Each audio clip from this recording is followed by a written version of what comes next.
berapa kali mau daftar untuk subsidi BBM tepat guna itu gagal itu.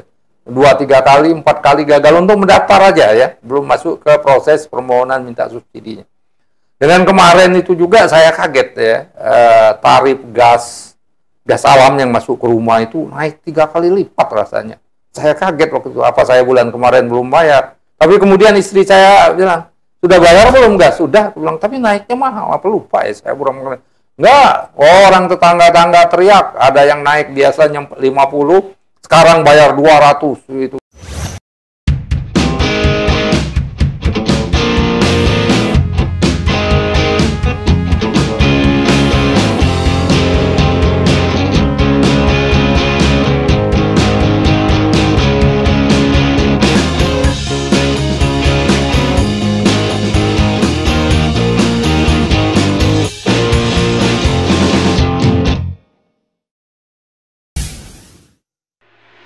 Assalamualaikum warahmatullahi wabarakatuh. Jumpa lagi di channel TV Masumi dengan saya Al Mizan Ulfa yang sering dipanggil Kang Mizan.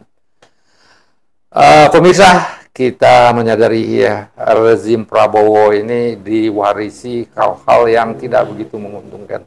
Hutang yang tinggi, pengangguran yang tinggi, anggaran negara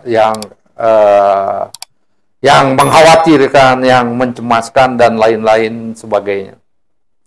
Dan kelihatannya akhir-akhir ini, salah satu kebijakan pemerintah yang ada itu mengurangi subsidi. Mengurangi subsidi, subsidi listrik, subsidi gas, subsidi BBM. Ya, antara lain itu. Dan ini akan memukul banyak rakyat kecil. Kalau subsidi ini dikurangi sebenarnya, walaupun sebenarnya ini dapat baik bagi negara dan ekonomi. Untuk membahasnya kita sudah hadir ya teman kita ya, Profesor Chandra Imrullah, teman saya ya, pensiunan Kementerian Keuangan yang akrab juga dengan masalah subsidi ini.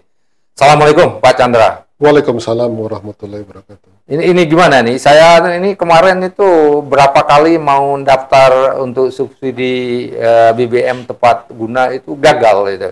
2-3 kali, 4 kali gagal untuk mendaftar aja ya, belum masuk ke proses permohonan minta subsidinya.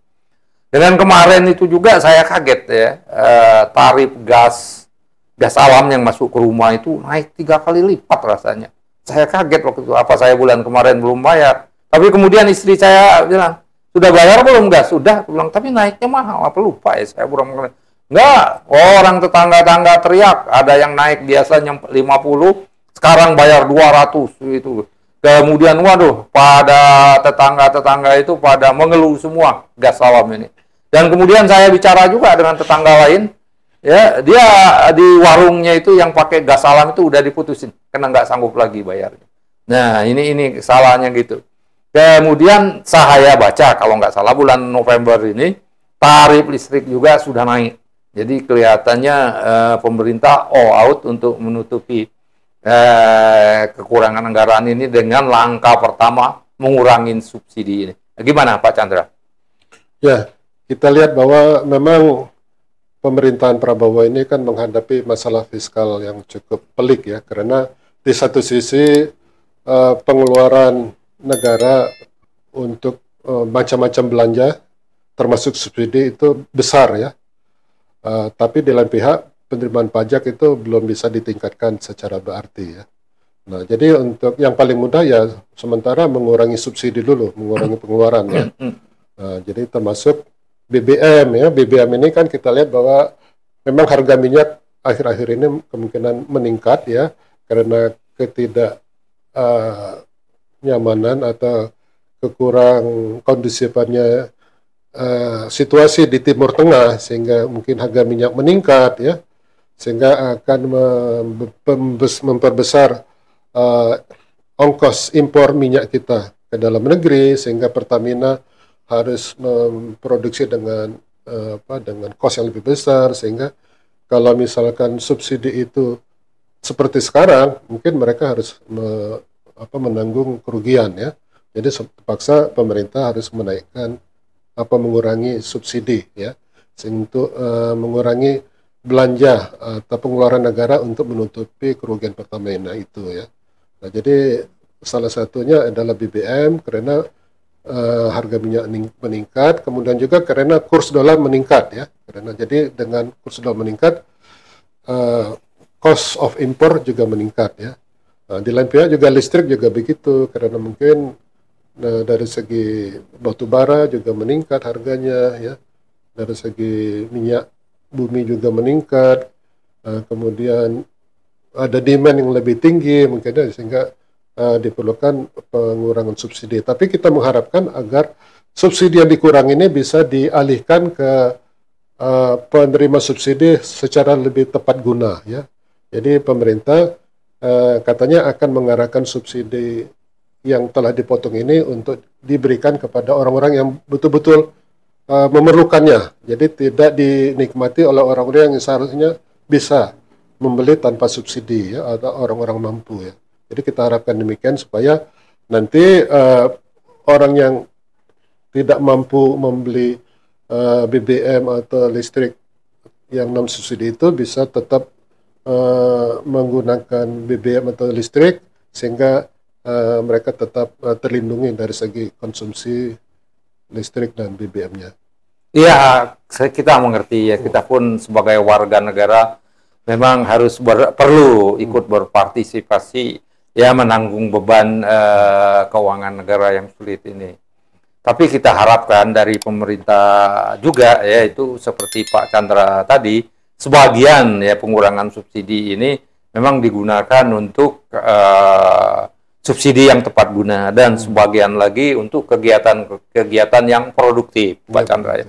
Dan selain itu beban ini juga harus dipikul juga oleh pemerintah, saya kira, dengan efisiensi program-program kegiatan ya. Dengan ini untuk menimbulkan rasa kebersamaan antara rakyat dengan pemerintah. Misalnya saja ya, diperjelas itu tujuan-tujuan dari kementerian dan lembaga negara. Misalnya ya, anggaran yang besar digelontorkan untuk Kementerian Pariwisata. Tujuannya itu adalah meningkatkan pariwisata. Kalau anggarannya besar tapi tidak berpengaruh pada kedatangan Wisman ya, maupun Wisnu, ya anggaran ini seterusnya dipertimbangkan lagi. Kemudian anggaran untuk apa itu namanya itu olahraga.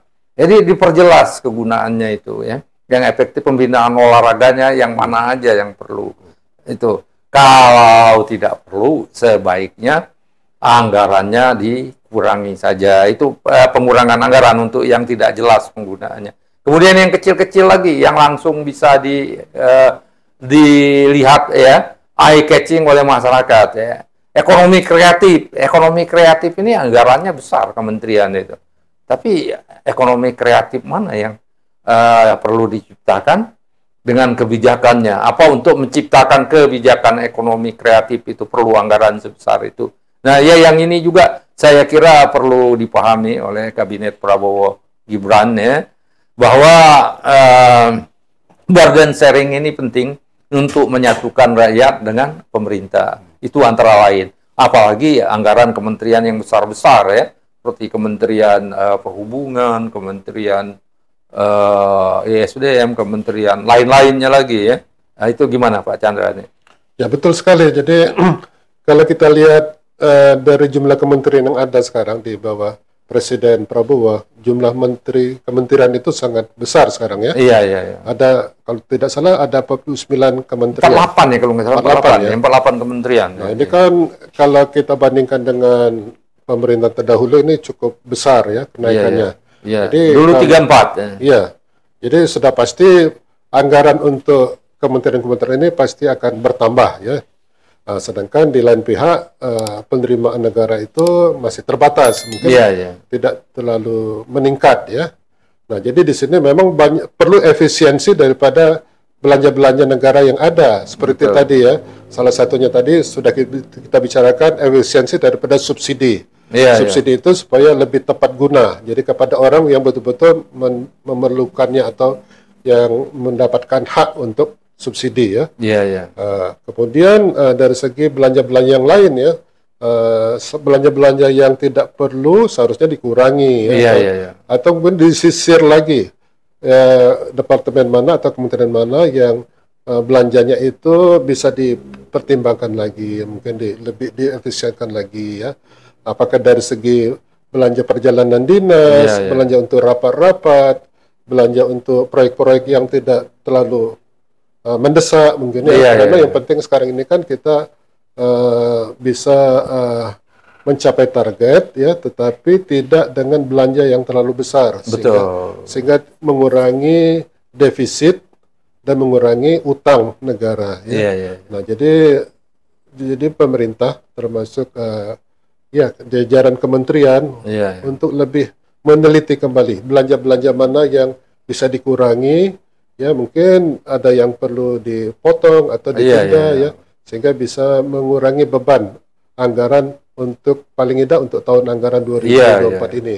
Nah, kemudian untuk tahun depan ya mungkin dilihat lagi bagaimana prospek penerimaan negara untuk tahun depan ya, Iya, iya, iya. dengan melihat kondisi-kondisi baik di luar maupun di dalam Betul. negeri ya. Kalau memang anggaran untuk tahun depan itu bisa dinaikkan dengan jumlah kementerian yang cukup banyak ini, mungkin tidak apa-apa. Yang penting kementerian itu bisa mencapai hasil ya seperti yang telah direncanakan yang sesuai dengan program dan misi daripada pemerintahan Prabowo Subianto ya. Nah, jadi kita mengharapkan dengan jumlah kementerian besar itu ditunjang oleh dana yang memadai, semua kementerian itu punya fokus ya, punya visi dan misi sendiri yang perlu dicapai ya. Nah, kalau memang mereka sudah masing-masing fokus kepada misi masing-masing, kita harapkan mereka bisa mencapai apa yang telah diprogramkan oleh Presiden Prabowo, sehingga bisa mendatangkan kesejahteraan masyarakat lewat pertumbuhan ekonomi dan kesempatan kerja yang lebih besar. Iya, saya sepakat sekali Pak Chandra begitu.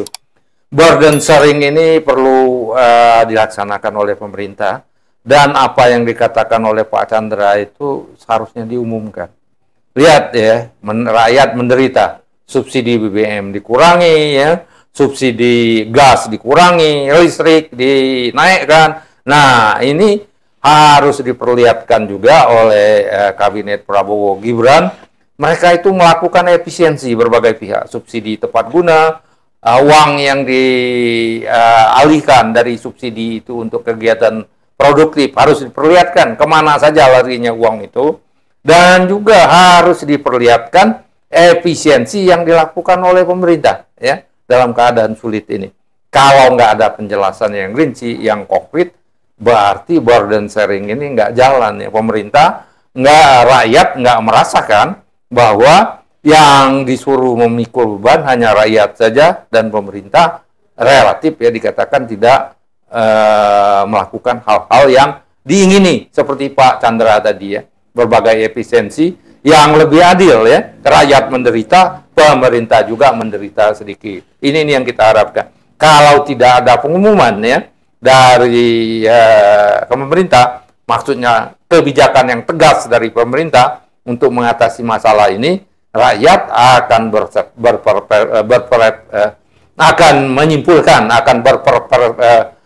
menyimpulkan bahwa pemerintah tidak memikul beban ini. Beban ini dialihkan kepada rakyat banyak. Dan ini jelek bagi pemerintahan Prabowo Gibran yang peluangnya untuk putaran kedua untuk 2029 menang lagi akan bertambah berat ya kalau ini tidak dilaksanakan. Saya kira demikian Pak Chandra. Ada lagi? Ya, jadi sekali lagi kita mengharapkan kepada pemerintahan Prabowo supaya lebih aktif lagi di dalam meningkatkan penerimaan negara di satu sisi, tapi juga lebih mengefisienkan lagi belanja ya. Karena belanja-belanja ini saya kira masih banyak yang perlu ditertibkan. Iya. Mungkin dari segi kebocoran ya, dari segi ketidaktepatan, tidak tepat sasaran seperti tadi kan subsidi mungkin masih banyak yang dinikmati oleh orang-orang yang mampu ya. Kemudian dari segi efisiensi apakah suatu proyek itu bisa dicapai dengan kos yang lebih kecil ya, tidak terlalu besar, tapi tetap dengan sasaran yang telah ditetapkan ya. Jadi mungkin perlu dikaji ulang lagi, perlu dilihat lagi kira-kira proyek-proyek yang besar-besar itu apakah memang sedemikian besar belanja yang harus dikeluarkan oleh pemerintah ya, karena kemungkinan itu merupakan target-target yang semacam keinginan saja, tapi dia realitanya mungkin tidak sebesar itu ya. Jadi kita harus melihatnya secara realita juga. Dengan kemampuan keuangan negara yang terbatas, kita perlu mengefisien lagi semua pos-pos belanja yang ada, baik untuk yang sekarang, tahun anggaran sekarang maupun tahun anggaran ke depannya nanti. Sepakat sekali Pak Chandra itu. Dan ini harus sekali lagi disosialisasikan. Kebijakan efisiensi pemerintah harus disosialisasikan. Karena ini sesuai dengan konstitusi kita. Warga negara itu mempunyai hak untuk diberi informasi. Right to be informed. Dan juga ya, yang kita bicarakan sekarang ini adalah right to be heard. Ya. Yang kita bicarakan ini hak untuk bisa didengarkan ya oleh pemerintah. Yang inilah dua hak ini, yang satu lagi ada haknya itu yang banyak dibicarakan di sosial media termasuk di podcast ini merupakan hak warga negara untuk didengarkan, dan sesudah didengarkan itu diinformasikan apa yang kita sampaikan ini dapat diterima atau tidak, dapat ditindaklanjutin atau tidak. Nah, ini pilar-pilar bernegara yang sangat penting sebenarnya, pilar-pilar demokrasi.